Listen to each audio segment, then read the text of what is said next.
ഇന്ന് ഞാനിവിടെ ഉണ്ടാക്കാൻ പോണത് ഫിഷ് കട്ട്ലറ്റ് ആണ്. അപ്പോൾ അതിന് വേണ്ടിയിട്ട് ഞാനിവിടെ എടുത്തിരിക്കുന്നത് അയലയാണ്. ഇതിലേക്ക് 1/4 ടീസ്പൂൺ മഞ്ഞൾപ്പൊടി, 1/4 ടീസ്പൂൺ കുരുമുളക് പൊടി, ആവശ്യത്തിന് ഉപ്പ്, പിന്നെ മീൻ വേവാൻ പാകത്തിന് കുറച്ച് വെള്ളം കൂടെ ചേർത്ത് നമുക്കിത് കുക്ക് ചെയ്തെടുക്കാം. മസാല ഉണ്ടാക്കാൻ തുടങ്ങാം. അതിന് വേണ്ടിയിട്ട് ചൂടായ പാനിലേക്ക് 1 ടേബിൾ സ്പൂൺ വെളിച്ചെണ്ണ ഒഴിച്ചു കൊടുക്കാം. എണ്ണ ചൂടാകുമ്പോൾ അതിലേക്ക് 1 ടേബിൾ സ്പൂൺ ഇഞ്ചി കുഞ്ഞി പീസസ് ആയിട്ട് കട്ട് ചെയ്തത്, അതേപോലെ തന്നെ 1 ടേബിൾ സ്പൂൺ വെളുത്തുള്ളിയും ചെറിയ പീസസ് ആയിട്ട് കട്ട് ചെയ്തത്, പച്ചമുളക് ചേർത്ത് കൊടുക്കുക. എന്നിട്ട് നന്നായിട്ട് 1 മിനിറ്റ് ഒന്ന് ജസ്റ്റ് സോട്ട് ചെയ്തെടുക്കുക. ഇനി ഇതിലേക്ക് ഒരു വലിയ സവാള കട്ട് ചെയ്തിട്ട് ചേർത്ത് കൊടുക്കുക. എന്നിട്ട് നന്നായിട്ട് വഴറ്റിയെടുക്കുക. ഇപ്പോൾ ഫിഷൊക്കെ നന്നായിട്ട് കുക്കായി വന്നിട്ടുണ്ട്. ഇനി ഇതിൻ്റെ മുള്ള് മാറ്റി ഫ്ലഷ് മാത്രം എടുക്കണം. സവാളയിൽ കുറച്ച് ഉപ്പും കൂടെ ചേർത്ത് നന്നായിട്ട് വഴറ്റിയെടുക്കുക. ഇപ്പോൾ സവാളയൊക്കെ നന്നായിട്ട് വഴന്ന് കിട്ടിയിട്ടുണ്ട്. ഇനി ഇതിലേക്ക് നമുക്ക് പൊടികൾ ചേർത്ത് കൊടുക്കാം. 1/4 ടീസ്പൂൺ മഞ്ഞൾപ്പൊടി, 1/4 ടീസ്പൂൺ കുരുമുളക് പൊടി. മുളക് പൊടി നമ്മളിതിൽ ചേർക്കാറില്ല. ഇനി ഇതിലേക്ക് 1/4 ടീസ്പൂൺ ഗരം മസാലയും കൂടെ ചേർത്ത് കൊടുക്കാം.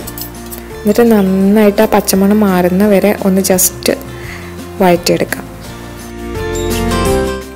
നേരത്തെ നമ്മൾ മുള്ളൊക്കെ മാറ്റി വെച്ചിരുന്ന മീൻ ഇതിലേക്ക് ഇട്ട് കൊടുക്കാം.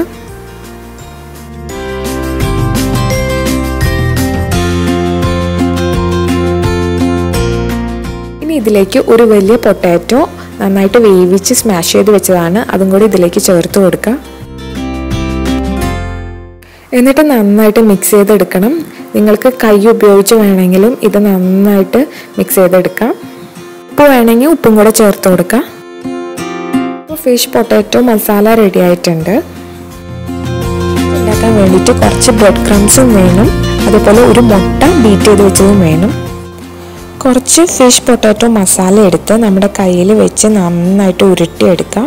എന്നിട്ട് അതിന് ശേഷം നമുക്ക് ആവശ്യമുള്ള ഷേപ്പിൽ നമുക്ക് ആക്കിയെടുക്കാം. ഞാനിവിടെ ഒരു ഓവൽ ഷേപ്പിലാണ് എടുക്കാൻ പോകുന്നത്. ഇനി നമുക്കിത് മുട്ടയിലേക്ക് ഇട്ട് നന്നായിട്ട് കോട്ട് ചെയ്തതിന് ശേഷം നമുക്ക് ബ്രെഡ് ക്രംസ് കൊണ്ട് കംപ്ലീറ്റ് കവർ ചെയ്യുന്ന രീതിയിൽ നമുക്കിത് കോട്ട് ചെയ്തെടുക്കണം. ഇങ്ങനെ എല്ലാം അതേപോലെ തന്നെ ചെയ്തെടുക്കണം. എനിക്കിവിടെ 8 കട്ട്ലറ്റ്സ് ഉണ്ടാക്കാൻ പറ്റും. ചൂടായ ചട്ടിയിലേക്ക് കുറച്ച് എണ്ണ ഒഴിച്ചു കൊടുക്കാം. ഏതെങ്കിലും ഓയിൽ ഒഴിച്ചു കൊടുത്താൽ മതി. ഇനി ചൂടായ എണ്ണയിലേക്ക് നമുക്ക് ഇട്ട് കൊടുക്കാം.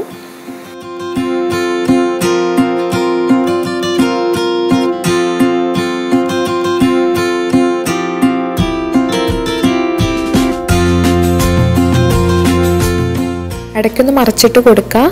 ഉൾഭാഗമൊക്കെ ഓൾറെഡി കുക്കായതാണ്. അപ്പോൾ ഈ ഔട്ടർ കവറിങ് മാത്രം ഒന്ന് നല്ല ഗോൾഡൻ ബ്രൗൺ ആവുന്ന വരെ നമുക്ക് ഇതിൽ ഫ്രൈ ചെയ്തെടുക്കാം.